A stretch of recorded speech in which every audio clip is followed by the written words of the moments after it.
Buat beberapa orang di level finansial tertentu, mobil itu bukan sekedar alat transportasi, tapi udah jadi status sosial dan juga gaya hidup. Kayak si mobil ini, BMW X1.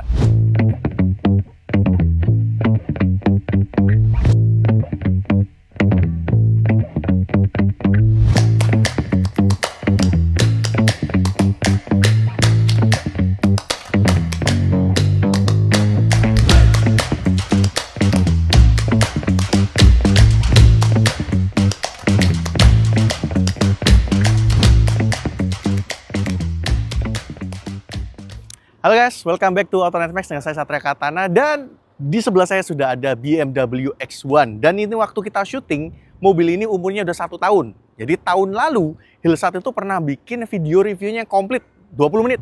Jadi kalau kalian mau cek spesifikasi, fitur, detail-detailnya kalian bisa cek di link di bawah atau mungkin di atas ya.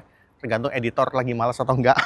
Yang jelas, review lengkapnya udah pernah dibikin di Jakarta tahun lalu. Nah, tahun ini 2025 kita ke bagian nyetirnya. Tapi seperti biasa mungkin kalian udah bosan ya bahas review yang nyetirnya atau gimana. Kita akan kemas lagi video ini dalam konsep yang mirip sama kayak Avanza kemarin. Kita akan bahas 3 fun fact, 3 kelemahan, dan juga 3 kelebihan dari mobil ini. So, nggak usah lama-lama, kita langsung aja masuk, kita langsung driving mobil ini. Oke, jadi kita mulai jalan naik BMW X1. Ini generasi ketiga, kode bodinya U11. Jadi kalau udah E, F, dia nggak lanjut ke G, tapi dia lanjut ke U karena dia platformnya UKL2. Oke, kita mulai dengan 3 fun fact dari mobil ini dulu. Pertama, fun fact terkait harga. Banyak yang mikir BMW X1 atau BMW X1 ini adalah BMW paling murah di Indonesia. Dia salah satu yang terjangkau, ya, tapi bukan yang paling murah. Yang paling murah itu adalah 2 Series Grand Coupe yang sedan ya. Dan kalau kalian iseng, kalian bisa main ke websitenya BMW Indonesia, kalian cek aja di price list gitu. Yang paling murah ya BMW 2 Series Grand Coupe karena harganya on the road Jakarta masih under 1M. Dan itu NIK 24. Kan tahun ini mau launching yang baru kalau nggak salah. Nah, artinya apa? Mobil ini udah tembus 1M. 1M lebih 25 juta. Yes. Mungkin buat berapa orang 25 juta bisa dikumpulin, 1M-nya yang agak PR ya. Dan kalau ngomong-ngomong harga, sebenarnya sama 320i itu selisih harganya nggak sampai 200 juta ya, selisihnya 100 something. Mungkin buat orang yang beli harga dia 1M nambah 100 jutaan lebih, itu bisa diconsider sih. Kalau kalian lebih kepengen yang purist BMW yang penggerak roda belakang ya, tapi ya sedan. Tapi kalau kalian pertimbangannya pengen SUV ya ini Baby X nih ya.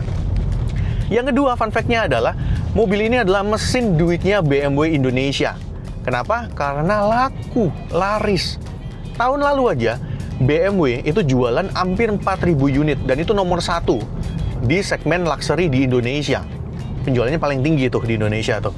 Dan sekitar 45% dari penjualan totalnya itu disupport sama SAV atau SUV lah. Kalau SUV bahasanya BMW. Nah, mobil ini sendiri, X1, itu peningkatan penjualan tahun lalu itu 55%. Angka yang signifikan banget. Balik lagi karena ada generasi terbarunya. Jadi mobil ini bisa dikatakan salah satu backbone dari BMW selama di Indonesia. Dan ngomong-ngomong masalah backbone, X1 ini juga salah satu model yang paling banyak di test drive. Info dari teman-teman BMW HR Muhammad. Dan fun fact yang nomor 3, mobil ini adalah gerbang masuknya para pengguna baru Beamer, pengguna baru BMW ya. Jadi sebelumnya belum pernah pakai BMW, kepengen nyobain BMW untuk pertama kalinya, tapi nggak kepengen beli second, nggak kepengen beli 3 series atau 5 series second, pengennya baru aja, tapi mungkin budgetnya belum terlalu banyak. Ya belilah X1. X1 masuk akal di jalan Indonesia yang banyak lubang atau sebagainya. Beli X1 yang SUV, dan body size-nya juga lumayan lah, dia 4,5 meter, itu lebih masuk akal buat dibeli. Ya, itu 3 fun fact yang kita mau ceritain. Nah, kita mulai dengan plus dan minus dari mobil ini setelah kita nyobain langsung ya. Ya kayak biasa kalian pasti suka minusnya dulu kan ya. Kita bahas minusnya dulu. Nomor 1, kekurangan dari mobil ini ada pada layarnya. Kenapa? Apakah layarnya jelek? Enggak, layarnya bagus. Dan itu nanti jadi salah satu plus kok. Tapi yang jadi problem adalah banyak function yang justru masuk ke si panel instrumennya atau sistem infotainmentnya lah ya, layarnya ini banyak function yang nggak ada tombol fisiknya. Jadi kayak apa? Kayak mobil Cina. Sayang banget. Padahal sebenarnya BMW masih ngasih konsol di tengah ini yang ada beberapa tombol ya. Tapi balik lagi joystick udah nggak ada ya. Yang puter-puter yang di tengah kayak yang ditiru sama Mazda juga itu udah nggak ada. Justru padahal itu adalah salah satu ciri khasnya BMW ya. Digantikan dengan voice command. Hey BMW. Ya dia nggak nyaut. Ya emang agak sedikit susah ya. Jadi mending kalian tekan tombol yang di setir aja. Dan dengan layar dan function yang masuk di layar ini banyak, tentunya ini justru lebih distracting. Ya tadi balik lagi, mungkin kalian bisa pakai voice command, tapi jujurnya voice command-nya bukan yang kayak seresponsif itu juga sih. Jadi ya kita berharapnya lebih banyak tombol lah, terutama untuk function-function yang penting lah ya, yang krusial banget ya. Contoh AC deh, AC aja kita harus atur-atur di layarnya. Dan kekurangan nomor 3 yang cukup kelihatan adalah untuk mobil harga 1M lebih, fiturnya sih nggak gimana-gimana banget ya. Wireless charger sih ada, ADAS juga ada, cuma ADAS-nya juga nggak komplit. Adaptive Cruise Control juga nggak ada. Jadi ADAS-nya tuh cuma seperti blind spot monitoring, recross traffic alert, lane change warning, dan sebagainya lah ya. Kita akan cantumin aja di bawah. Selain itu, kamera 360 juga dia nggak ada. Kamera belakangnya sih bagus ya, dia ada guidance-nya. Dan sensornya juga komplit. Ya, tapi sayang aja kenapa nggak kasih kamera 360 gitu ya. Dan beberapa fitur lain yang kalian rasain seperti audio premium juga ada, walaupun audionya ini enak. Suaranya enak. Tapi memang untuk kegedepan kabinnya, ini suara kolong lumayan masuk, suara mesin di putaran mesin tertentu juga lumayan masuk, dan suara sampingnya juga lumayan masuk. Jadi ketolong sama audionya yang enak. Itu 3 minusnya. Plusnya apa? Pertama, kalau kalian lihat ya secara umum, ini mobil ini all-rounder aja. Jadi ini opsi yang make sense, masuk akal. Buat kalian yang bener-bener baru step up dari brand yang non-luxury ke brand luxury, terutama BMW.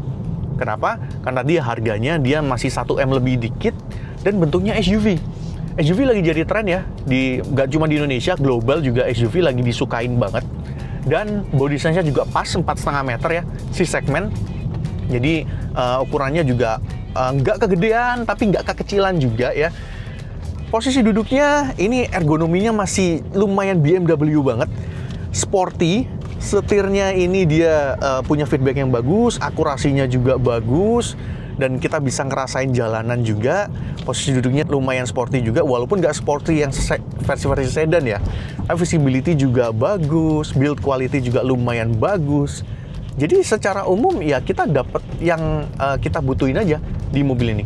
Dan konsumsi BBM juga lumayan oke. Untuk mesin 1500cc turbo dengan transmisi 7-speed di city, kita bisa dapat kok di angka 10 atau 11 km per liter. Atau kalau kaki kalian lebih sabar lagi, lebih disekolahin lagi, kan bisa dapat 1:12. Walaupun sepertinya mengemudikan BMW untuk irit itu agak menyalahin kodrat ya. Nggak sesuai peruntukannya aja. Tapi kalau bisa punya mobil yang irit dan itu BMW, ya why not juga ya. Yang kedua, keunggulannya adalah, atau plusnya adalah layarnya. Ya seperti saya bilang, layarnya itu nggak jelek, bagus. Layar curve kayak gini yang kayak diturunin dari 3 series, dia resolusinya bagus, permainan warnanya juga cantik ya, informatif pula, dan bisa dimengerti dengan mudah. Sebenarnya kalau kita ngomong cuma layar curve, prosesornya bagus gitu ya, fiturnya lengkap, China juga punya. Bahkan Omoda E5 juga layarnya sama-sama curve gitu ya. 38 Pro Max juga layarnya sama-sama curve gitu. Tapi yang namanya membuat panel instrumen itu informatif, lengkap, tapi gampang dimengerti dan gampang dioperasikan, itu butuh yang namanya studi, butuh yang namanya pengalaman. Dan di sini BMW menunjukkan pengalamannya. Gampang dimengerti, kita bisa ganti-ganti sesuai dengan kebutuhan kita, bahkan ada personalisasinya, dan gampang pakainya. Mungkin kalau kalian familiar dengan kamera, sama kayak pakai kamera dari Canon gitu ya, yang menunya lebih gampang, nggak kayak kamera Sony yang ada menu dalam menu. Tuh. Dan keunggulan ketiga atau plus ketiga sebenarnya bukan dari mobilnya, tapi dari after sales. Kalau kalian ingat kemarin saya waktu bahas Avanza juga bahas after sales, tapi itu beda. Kalau yang di Avanza, after sales yang dimaksud itu adalah servisnya harus mudah dan murah partnya, dan kalau bisa nggak susah gitu ya. Cabangnya banyak dan sebagainya. Tapi kalau di level luxury, servicesnya another level. Kalau masalah part dan juga cabang, ya pastilah Bahkan BMW mungkin salah satu brand luxury yang cabangnya paling banyak di Indonesia. Kayak di kota-kota gede itu banyak gitu ya. Tapi lebih dari itu, beli mobil luxury itu nggak cuma beli mobilnya, beli lifestyle-nya, beli servicesnya, dan beli identitasnya. Contoh nih, identitas. Orang punya kayak stigma tersendiri gitu ya. Kalau pakai BMW, wah orang pakai BMW berarti mapan gitu ya, sporty gitu ya. Dan itu kan identitas tuh. Yang kedua, lifestyle. Berapa sering kalian lihat BMW itu bikin acara-acara kayak turnamen golf atau mungkin acara kuliner atau acara banyak ya macam-macam yang melibatkan konsumennya. Dan itu kan kalian bisa masuknya karena kalian pengguna BMW gitu ya, terdaftar juga gitu. Dan lebih dari itu kalau kalian ke cabangnya BMW kayak di HR Muhammad gitu yang udah retail next gitu, itu kalian juga bisa lihat di situ ada merchandise, kaos, tas, koper gitu ya, dompet, dan bahkan beberapa juga kerjasama dengan UMKM. Itu kan sesuatu yang kalian beli karena kalian punya mobilnya, ya kan? Dan tentunya balik lagi services. Services di sini itu lebih ke arah layanan yang disediakan khusus untuk para pengguna mobil luxury. Contoh kayak di BMW, kayak yang di Retail Next itu kalian bisa datang ke sana dan kalian bisa memanfaatkan semacam kayak VIP lounge gitu. Mungkin kalian lagi mau meeting dengan klien di sana, kalian bisa pakai dan itu secara free gitu ya. Atau ada BMW Service Inclusive gitu ya, yang kalian bisa dapatkan berapa tahun gitu, berapa puluh ribu kilometer. Lalu beberapa brand yang lain seperti Lexus gitu, dia punya privilege parking, privilege charging. Mercy juga punya pendekatan yang berbeda tentunya, dan itu adalah hal-hal yang memang cuma ada di brand luxury. Denza yang udah ngomong luxury emang punya kayak gitu. Ya itu Denza harus belajar sih, belajar dari brand-brand yang udah settle seperti BMW, Lexus dan sebagainya. Dan nggak cuma itu, khusus buat X1 ini, kemarin saya kepo ya, saya coba cek-cek di websitenya, ada yang namanya buyback guarantee. 65% dari harga penjualan waktu beli gitu ya, di tahun ketiga.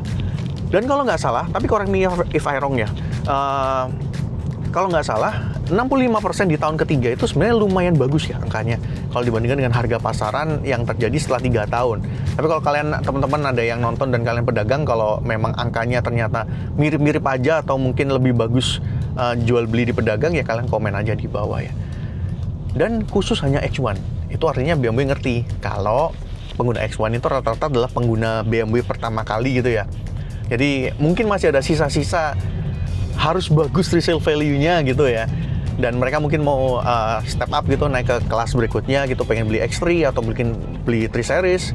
Ya kalau trade-in di BMW dengan 65% setelah 3 tahun kan kerasanya masih lumayan bagus lah harganya. Ya itulah 3 keunggulan, sebelumnya 3 kelemahan dan 3 fun fact dari mobil ini. Dan mobil ini jujur aja ya, buat pengguna yang jarang pakai BMW seperti saya, masih cukup menyenangkan kok. Oke, kita udah nyobain ya mobilnya, dan kita udah bahas tadi fun fact-nya, plus minusnya, dan kita mau simpulin ya, sampai kesimpulan. Buat siapakah mobil ini ya? 2 sih kalau kita simpulin ya. Pertama, buat kalian yang bener-bener newbie, baru mau masuk keluarga Beamer, kepengen nyobain BMW untuk pertama kalinya, tapi nggak mau beli second. Mungkin kalian ada insecurity gitu ya, kalau beli second maunya beli baru. Ya udah, ini all-rounder banget. SUV, jadi kalau kalian ngelewatin jalan-jalan yang busuk juga masih bisa dipakai. Harganya mungkin salah satu yang terjangkau, bukan yang paling murah, tapi salah satu yang terjangkau. Terus begitu kita nyoba ya rasanya all-rounder aja. Sportinya masih dapat, leganya masih dapat, fiturnya lumayan, tampilannya juga cukup oke. Atau yang kedua, kalian sudah pengguna BMW, punya seri 3, punya seri 5, tapi butuh mobil buat harian, buat mobil perang. Kepengennya BMW lagi, ya udah ambil aja X1. Mobilnya dipakai harian juga lebih dari cukup ya, rasa sporty BMW-nya, walaupun ya lagi dia bukan RWD, tapi masih adalah kesan-kesan sportinya, posisi duduknya, drivingnya juga masih ada kesan-kesan sportinya. Dan begitu masuk ke dalam juga fitur dan sebagainya juga masih mirip dengan beberapa kakak-kakaknya, walaupun dia versi downgrade-nya. So kalau kalian 2 atau mungkin salah satu di antara 2 itu, ya silakan coba aja mobilnya. Mungkin kalian cocok ya, monggo dibeli. Dan ini adalah unit pinjaman dari Astra BMW HR Muhammad Surabaya. Ngomong-ngomong masalah dealer ya, Astra BMW ini kemarin baru aja direnov total dengan CI terbaru yang namanya Retail Next. Jadi kalau kalian mampir ke dealernya di HR Muhammad, kalian bisa lihat bahwa dalamnya itu ada pojok khusus buat BMW M. Dan ngomong BMW M, yang di HR Muhammad itu adalah BMW M official pertama di Jawa Timur. Terus kalian bisa juga ngecek buat aksesorisnya, merchandise-nya juga ada semua di situ, bahkan kerjasama dengan UMKM juga.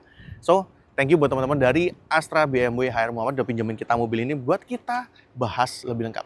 Oke, kayaknya itu aja dari Otonemes kali ini. Thank you buat teman-teman yang nonton sampai akhir. Kalau kalian suka boleh like, share teman-teman kalian, komen juga di bawah terkait mobil ini, ada yang udah pakai atau kepengen beli, bisa aja komen, dan juga mampir-mampir ke TikTok, Instagram, dan juga websitenya Otonemes. Sampai ketemu di video-video selanjutnya. Bye-bye.